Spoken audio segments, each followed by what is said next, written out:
Hello, கோவிலில் செய்கிற புளியோதரை பொடிங்க. இது எப்படி செய்கிறன்றது பார்க்கலாங்க. Very easy.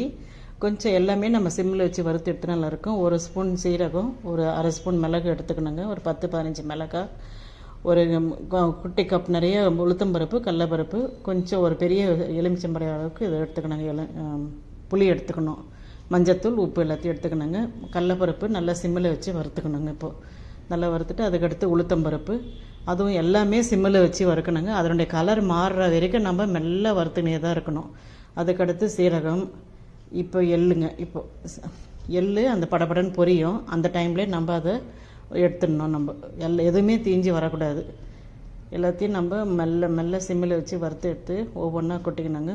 அதுக்கடுத்து இப்போ மிளகு ஒரு அரை ஸ்பூன் போட்டால் போதும். எனக்கு கொஞ்சம் காரம் அதிகமாக இருக்குன்றதுனால அது கம்மியாக தான் எடுத்துக்கிறதுங்க. அரை ஸ்பூன் மிளகு அதை வறுத்து எடுத்துக்கணும். அதுக்கடுத்து மறுபடியும் ஒவ்வொன்றத்தையும் நம்ம இப்போ சீரகங்க ஒவ்வொன்றத்தையும் சிம்மில் வச்சே தான் எடுத்துக்கணும். மெல்ல வறுத்து எடுத்து கொட்டிக்கணுங்க. அது நல்லா பொரியறது தெரியும். உடனே எடுத்து கொட்டி வச்சுக்கணும். மறுபடியும் இப்போ அதுக்கடுத்து இப்போ புளியை நல்லா நம்ம எல்லாத்தையும் நல்லா க்ளீனாக இருக்கான்னு பார்த்துட்டு நல்லா குட்டி குட்டியாக உதுத்து எடுத்துக்கணும். சிம்மில் வச்சு அதையும் நல்லா அந்த ஈரப்பதம்லாம் போயிடுற வரைக்கும் வறுத்து எடுத்து வச்சுக்கணுங்க. அதிலே நம்ம உப்பு சேர்த்துக்கலாம். இப்போ மிளகாய் நல்ல சிம்மில் வச்சே வறுக்கும்போது அந்த நெடி வரும், கலர் மாறும். அந்த டைமில் நம்ம அதையும் வறுத்து எடுத்துக்கணும். எல்லாத்தையும் வறுத்து எடுத்துக்கணும். அதுக்கு தேவையான அளவுக்கு உப்பு, ஒரு ஸ்பூன் உப்புங்க. ஒரு 10-15 மிளகாய் எடுத்துக்கணும். நம்ம காரத்துக்கு ஏற்ற மாதிரி. ஒரு ஸ்பூன் மஞ்சத்தூள் எடுத்துக்கணுங்க. காரம் அவங்கவுங்க ஆப்ஷன் தான். மிளகாய் நம்ம அதுக்கேற்ற மாதிரி கம்மியாகவே கொஞ்சம் எடுத்துக்கலாம். கறிவேப்பிலையும் அந்த ஈரப்பதம் போடுற அளவுக்கு அதையும் நல்லா வறுத்து எடுத்துக்கணுங்க. நம்ம எல்லாமே சிம்மில் வச்சு எடுக்கிறதுனால நல்லா இருக்கும். அந்த பொடியுடைய கலரே பார்க்குறதுக்கு ரொம்ப நல்லா இருக்கும். பெருங்காயம் ஒரு ஸ்பூன் அளவுக்கு பெருங்காயம் போட்டுக்கினா போதுங்க. நம்ம அது செய்யும்போது எண்ணெய் வச்சு அதில் தாளித்து போடுவோம் பாருங்கள். அப்போவும் மறுபடியும் ஒரு கறிவேப்பிலை, கடலப்பருப்பு, உளுத்தம்பருப்புலாம் போடுவோம். இதுக்கு ஒரு சின்ன ஒரு ஸ்பூன் அளவுக்கு வெல்லம் போட்டுக்கினா அந்த டேஸ்ட்டு வருங்க. கோவில் புளியோதரை பொடி டேஸ்ட்டு வந்துடும். இப்போ அதுக்கடுத்து நம்ம கடாய் வச்சு நம்ம தாளிக்க வேண்டியதாங்க. எல்லாத்தையும் நல்லா ஆறிட்ட பிறகு பவுட்ராக நம்ம வறுத்து எடுத்துக்கணும். ஒரு பாட்டிலில் கொட்டி வச்சுன்னா தேவையான போது 2 ஸ்பூன் எடுத்துக்கலாம். மெல்ல ஓரளவு கொஞ்சம் விட்டு அரைச்சிக்கணும். அப்படியே ஒரே ஸ்ட்ரென்ட்டாக அரைச்சோம்னா பொடி சூடாகிடும், கலர் மாறிடும். அதனால கொஞ்சம் கேப் கொடுத்து 5 செகண்ட்ஸ் கேப் கொடுத்து நம்ம அரைச்சி எடுத்துக்கணும். ஃபஸ்ட்டு எல்லா பருப்பும் அரைச்சி எடுத்துட்டு அதுக்கடுத்து புளியை போட்டுக்கணும். நம்ம ஏன்னா ஒரு சில ஜார் அது கொஞ்சம் மாட்டிக்கிற மாதிரி தெரியும். அதனால் உங்கள் ஆப்ஷனே நீங்கள் வறுத்துக்குங்க. நல்லா ஆறிட்ட பிறகு அதுக்கடுத்து பாட்டிலில் எடுத்து வச்சுக்கலாம். நம்ம அது நல்லா நான் ஈரப்பதம் போயிட்டதுனால நான் இதிலே கூட சேர்த்து எடுத்துக்கிறேன். அதிலே கொஞ்சம் வெல்லமும் போட்டுக்கிறேங்க. வெல்லம் நாட்டு சக்கரை இருக்கவங்க நாட்டு சக்கரை கூட போட்டுக்கலாம். நல்லா வறுத்து எடுத்து வந்த பிறகு பாருங்கள் எவ்வளோ சூப்பராக இருக்குது பாருங்கள். பொடி அப்படியே நல்லா வாசனையாக இருக்குது. அருமையான அந்த உளுத்தம்பருப்பு, கடலப்பருப்பு, பெருங்காயம் இருக்கிறதுனால நல்லா வாசனையாக இருக்குது. இது நல்ல செக்கு நல்லெண்ணெய் ஒரு 4-5 ஸ்பூன் போட்டுக்கணும். நம்ம சாதத்துக்கு ஏற்ற மாதிரி.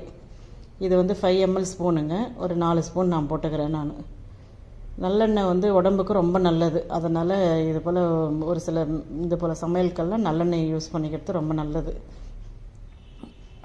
இப்போ எண்ணெய் போட்டாச்சுங்க. ஒரு 4 ஸ்பூனு. அதிலே 1 ஸ்பூன் கடுகு, 1 ஸ்பூன் கடலப்பருப்பு, 1 ஸ்பூன் உளுத்தம்பருப்பு போட்டுக்கணும். ஒரு 2 மிளகாய் நம்ம போட்டுக்கணும்னா கூட போதும். கறிவேப்பிலை நல்லா அதுவும் சிம்மிலே தான் செஞ்சுக்கணும் ஸ்டவ்வில். இது மொத்தத்தையும் நல்லா நம்ம எண்ணெயில் வறுத்துட்டு அதுக்கடுத்து சாத்தில் கொட்ட வேண்டியது தான். உளுத்தம்பருப்புங்க. இப்போ உளுத்தம்பருப்பு 1 ஸ்பூனு கொஞ்சம் சிம்மில் வச்சுக்கினே இருக்கும்போதே கலர் மாறி வந்துடும்.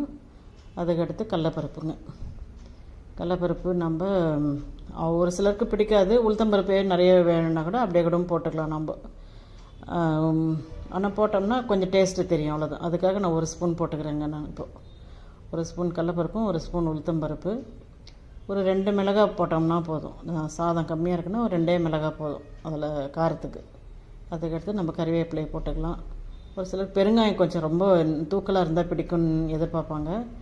இதில் தாளிக்கும் போது கூட ஒரு சிட்டிக்கு அளவுக்கு பெருங்காயம் கூட போட்டுக்கலாம். நம்ம ஒரு 2 கப்பு சாதம் இப்போ கலர போகிறோன்றதுனால அப்படி கூட செஞ்சுக்கலாம். பெருங்காயம் கூட தேவைன்னா போட்டுக்கலாம். ஆனால் அதிலே நம்ம பெருங்காயம் போட்டதுனால இது தேவை இருக்காது இப்போதைக்கு நான் கலரத்துக்குங்க. அதனால் நான் இப்போ இது எல்லாத்தையும் நிறுத்தியாச்சு. இதில் அந்த பவுட்ரு 2 ஸ்பூன் அந்த சும்மா அந்த சூடு எண்ணெயிலே போட்டுறதுங்க. போட்டு நிறுத்தியாச்சு ஸ்டவ்வு.